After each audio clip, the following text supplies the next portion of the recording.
Oke, Assalamualaikum warahmatullahi wabarakatuh. Perkenalkan, kami dari kelompok 2 akan mempresentasikan hasil dari praktikum kami, yaitu proses pembuatan donat. Nah, di mana anggota kelompok kami di sini adalah Anissa Dulandari, Arista Aprilia, Dia Puspitaloka, Intan Dwi Hartati, saya sendiri, Marto Sembiring, Nabila Fatmawati, Rizky Perbianto, dan Winda.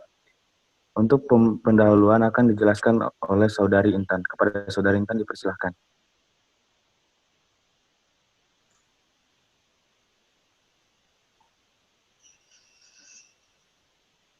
Oke, di sini jadi ada pendahuluan sebagai tindak lanjut dalam pengolahan komoditas hasil pertanian, perlu adanya proses pengolahan yang berfungsi untuk membantu jalannya pembuatan suatu produk.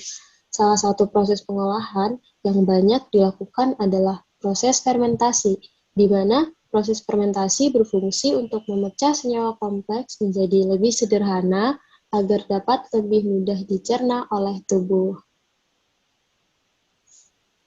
Fermentasi banyak dilakukan salah satunya pada pembuatan roti, di mana pembuatan roti digunakan mikroorganisme berupa kamir, yaitu Saccharomyces cerevisiae, yang bekerja dengan memecah pati dan glukosa menjadi karbon dioksida, sehingga membantu proses pematangan adonan dan memberikan cita rasa serta membuat roti jauh lebih baik dan lezat.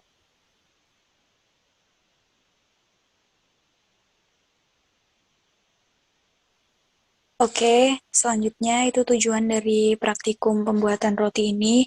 Tujuannya adalah untuk mengetahui proses pembuatan roti dan ragi yang digunakan terhadap karakteristik roti yang dihasilkan. Next. Jadi apa sih alat dan bahan yang kita gunakan pada praktikum kali ini? Alatnya yaitu ada baskom, spatula, plastik atau kain, serta penggorengan. Dan bahannya yaitu seperti tepung terigu, gula pasir, margarin, air, telur, garam secukupnya, serta fermipan atau ragi roti. Next.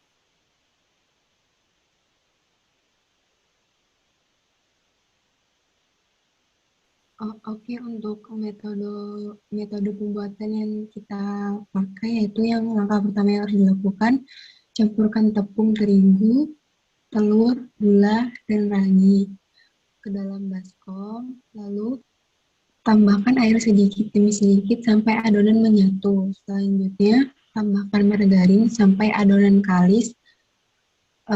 Setelah adonan kalis dibentuk adonan sesuai dengan ketentuan praktikum. Selanjutnya, ukur panjang dan lebar donat sebelum mengembang.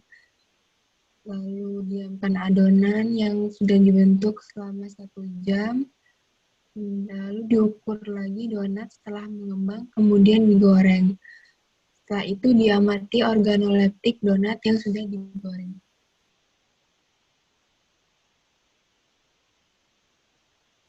Oke, berdasarkan hasil penelitian organoleptik yang telah kami lakukan, pada setiap konsentrasi menghasilkan karakteristik yang berbeda-beda. Pembuatan donat dengan konsentrasi ragi 1% dihasilkan warna kuning keemasan dengan aroma sedikit harum, tekstur sedikit lembut, dan rasa yang manis. Selanjutnya, pembuatan donat dengan konsentrasi 1,5% dihasilkan warna kuning keemasan dengan aroma tekstur dengan aroma harum, tekstur lembut, sedikit kenyal, dan rasa yang manis. Sedangkan dengan konsentrasi ragi 2% dihasilkan warna kuning keemasan dengan tekstur sangat lembut dan aromanya yang wangi.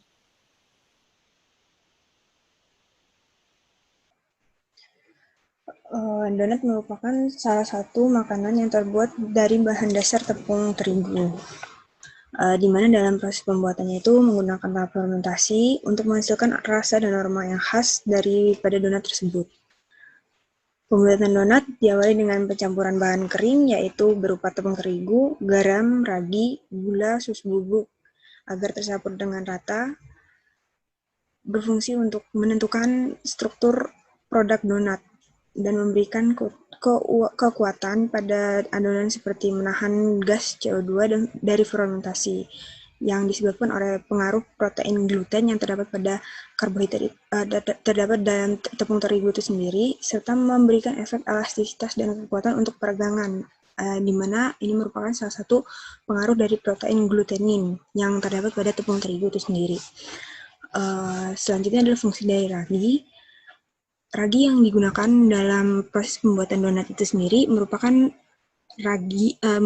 starter yang digunakan mikroorganisme berupa khamir atau yeast dengan menggunakan bakteri dengan menggunakan mikroorganisme berupa Saccharomyces cerevisiae, di mana fungsi dari ragi ini sendiri adalah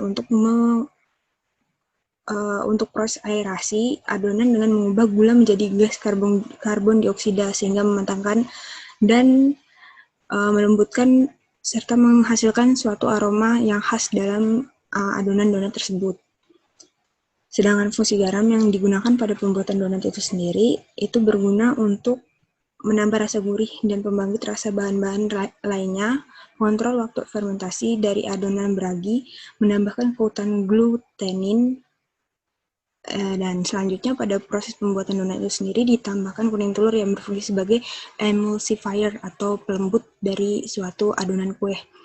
Terus selanjutnya itu ditambahkan air dingin, di mana kenapa kita menggunakan air dingin? Karena air dingin di sini berfungsi untuk mengaktifkan ragi yang digunakan pada pembuatan donat, sehingga akan terjadi aktivitas mikroorganisme pada saat ragi itu disiramkan dengan air dingin. Selain itu, fungsi dari air itu sendiri itu untuk menyatukan, menghomogenkan semua bahan yang digunakan dan memberikan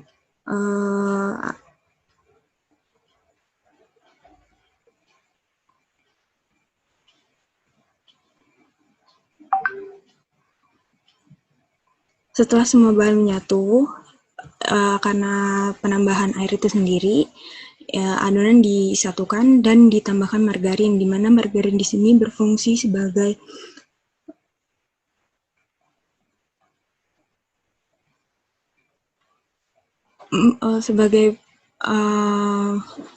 di mana margarin di sini berfungsi untuk memberikan efek kelembapan pada adonan, sehingga adonan donat tidak kering. Oke, selanjutnya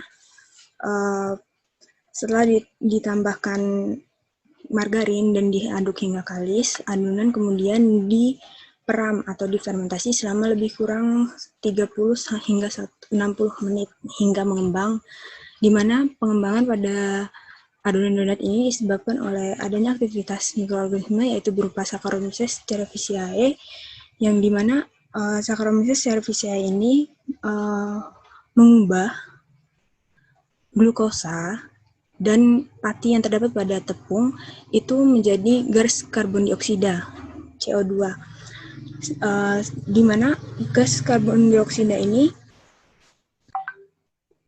terperangkap dalam lapisan film gluten yang impermeable.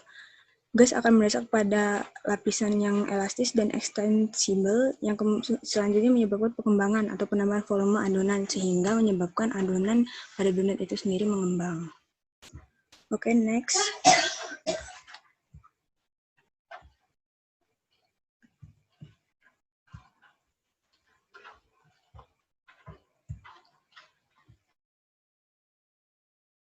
Baik, selanjutnya adalah penambahan konsentrasi pada ragi, di mana di sini kita akan mengukur panjang, lebar, tinggi pada donat. Nah, di sini kita melakukan pengukuran pada awal pembentukan donat, kemudian sebelum digoreng dan sesudah digoreng. Nah, pada konsentrasi ragi 1% pada awal pembentukan donat, dia memiliki panjang 4,5%, lebar 4,5%, dan tinggi 1 cm. Nah, kemudian untuk konsentrasi ragi 1,5%, panjangnya 4,5 cm, lebar 4,5 cm, dan tinggi 1,5 cm. Begitu juga untuk konsentrasi 2%, panjangnya 4,5%, lebar 4,5 cm, dan tingginya 1 cm.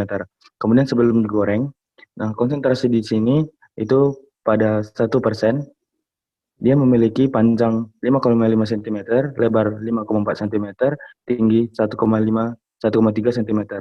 Kemudian pada konsentrasi 1,5%, panjangnya 5,6 cm, lebarnya 5,5 cm, tingginya 1,6 cm. Nah, selanjutnya pada konsentrasi 2%, panjangnya itu 6 cm, lebarnya 5,7 cm, dan tingginya 1,8 cm.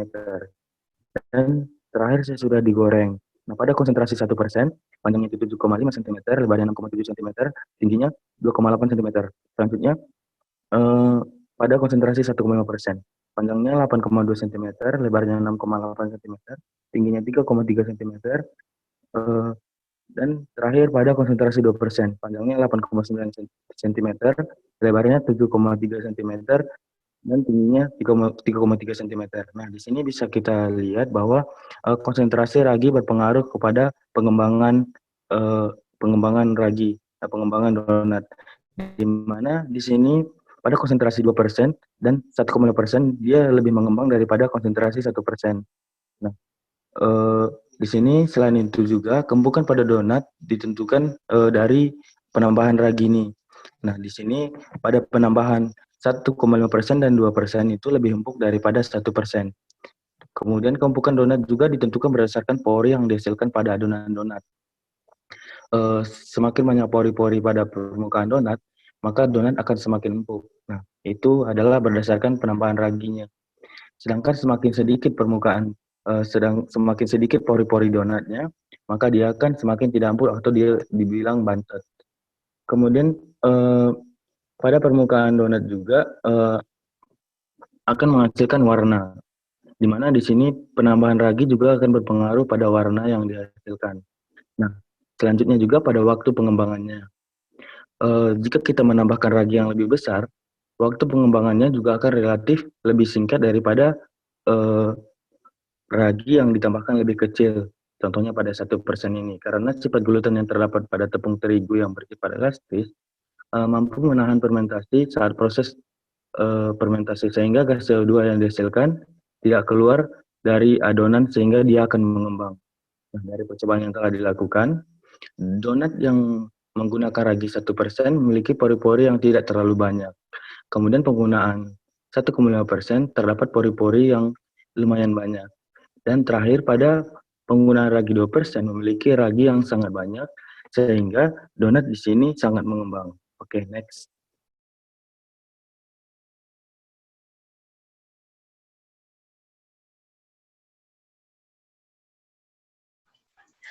Baik, selanjutnya untuk grafik mengenai daya kembang terhadap donat yang telah dibuat. Nah, di sini terdapat panjang awal, panjang akhir, lebar awal, lebar akhir, tinggi awal, tinggi akhir. Nah, ini merupakan presentasi dari daya kembang donat yang telah dibuat, di mana panjang awal merupakan interval dari donat sebelum digoreng dengan donat yang baru saja dibuat, artinya belum didiamkan. Terus di sini ada panjang akhir, di mana panjang akhir ini merupakan panjang nilai daya kembang donat setelah dilakukan penggorengan dengan donat yang belum dilakukan penggorengan. Begitupun dengan lebar dan tinggi.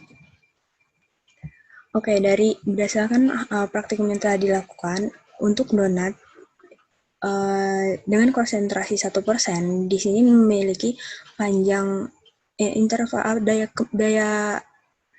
kembang awal itu sebesar 22,22%, panjang daya kembang akhir itu adalah 36,36%, terus daya kembang lebar awal itu adalah sebesar 20%, daya kembang lebar akhir itu adalah sebesar 24,07%, daya kembang tinggi awal itu adalah 30%, dan daya kembang tinggi akhir itu adalah 105,38%.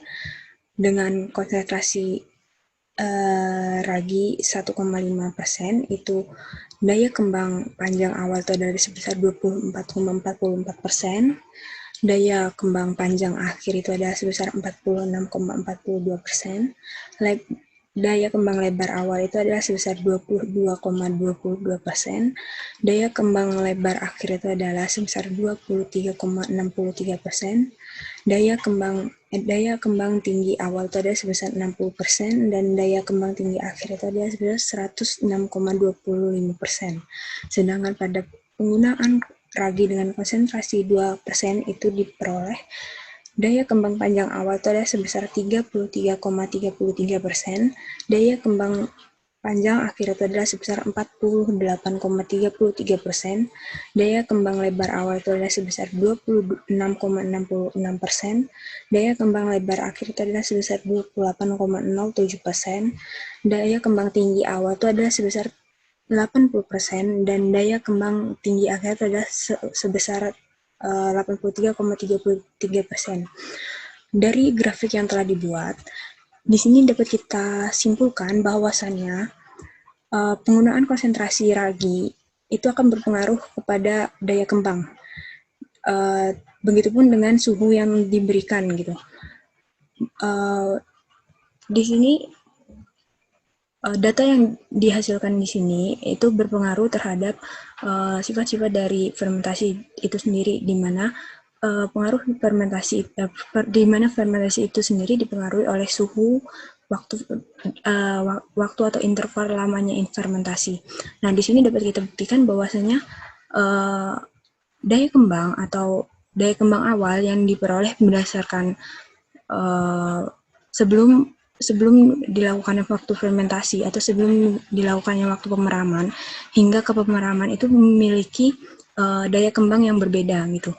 Nah, ditambah di sini adalah ketika daya kembang akhir itu berupa ketika telah dilakukan pemanasan, di mana pemanasan ini berpengaruh terhadap suhu dari fermentasi itu sendiri, dan ini menyebabkan pengembangan pada donat itu sendiri, sehingga dapat kita simpulkan bahwasanya pada pembuatan donat itu sendiri suhu itu akan sangat mempengaruhi proses fermentasi, ditambah dengan lamanya proses fermentasi itu akan mempengaruhi proses fermentasi itu sendiri. Artinya semakin tinggi konsentrasi yang telah diberikan, konsentrasi ragi yang diberikan, nilai atau daya kembang yang dihasilkan dari donat itu sendiri akan semakin tinggi, dan semakin lama waktu fermentasi yang dilakukan itu akan mempengaruhi daya kembang donat menjadi lebih besar. Begitupun dengan suhu yang diberikan, di mana suhu yang diberikan lebih tinggi, daya kembang yang diberikan itu akan jauh lebih besar.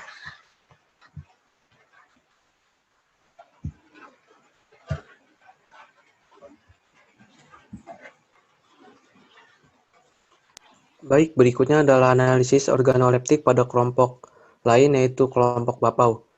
Organoleptik yang diamati itu ada aroma, rasa, tekstur, dan warna. Untuk konsentrasi 1%, aromanya ada harum, rasanya manis, teksturnya sedikit keras, dan warnanya putih tulang. Sedangkan konsentrasi 1,5%, aromanya harum, rasanya manis, teksturnya lembut, dan warnanya putih tulang. Dan konsentrasi 2%, aromanya harum, rasanya manis, teksturnya sangat lembut, dan warnanya putih tulang. Next. Berikutnya, pada analisis odading, ada konsentrasi 1%, aromanya seperti roti goreng, rasanya manis, teksturnya sedikit empuk, rongganya sedikit, dan warnanya kuning kecoklatan. Untuk konsentrasi 1,5%, aromanya seperti roti goreng, rasanya manis, teksturnya empuk, dan ada rongga.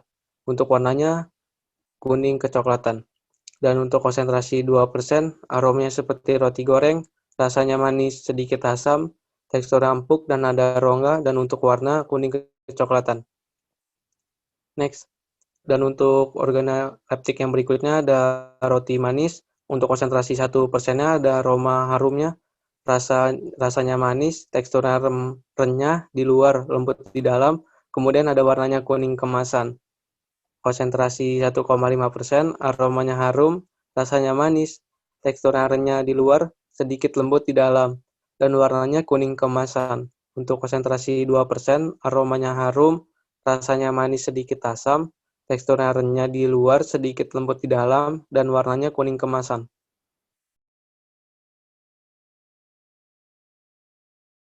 Baik, kesimpulan dari praktikum ini adalah dalam pembuatan donat itu digunakan ragi roti atau permipan, di mana permipan ini mengandung bakteri Saccharomyces yang berfungsi sebagai pematangan roti atau dia membentuk CO2 yang di mana CO2 itu akan berfungsi untuk pengembangan roti.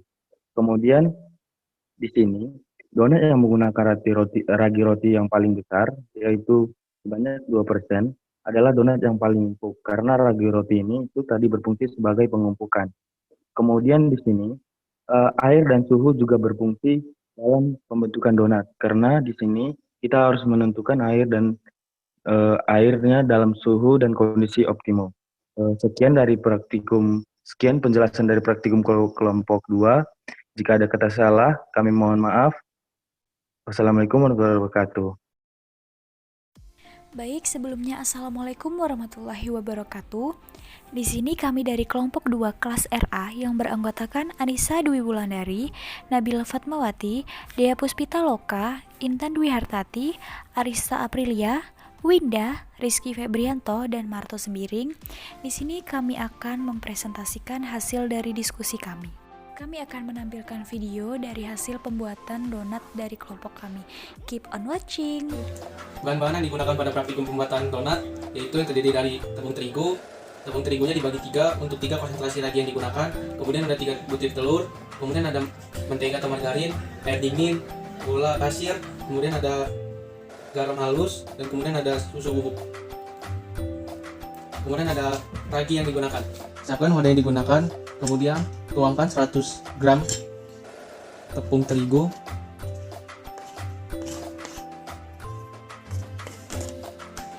Kemudian dimasukkan konsentrasi ragi 1%.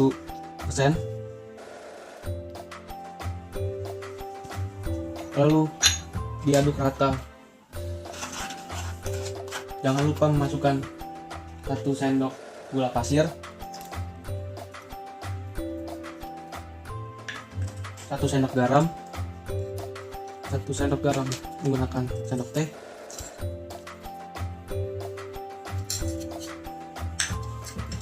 kemudian diaduk rata.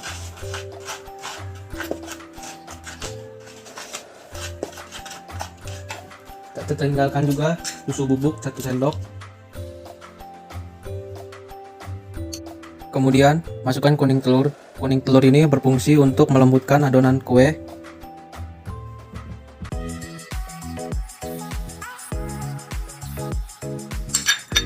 Kemudian campur rata. Kemudian dicampurkan air es. Air es berfungsi untuk memaksimalkan raginya.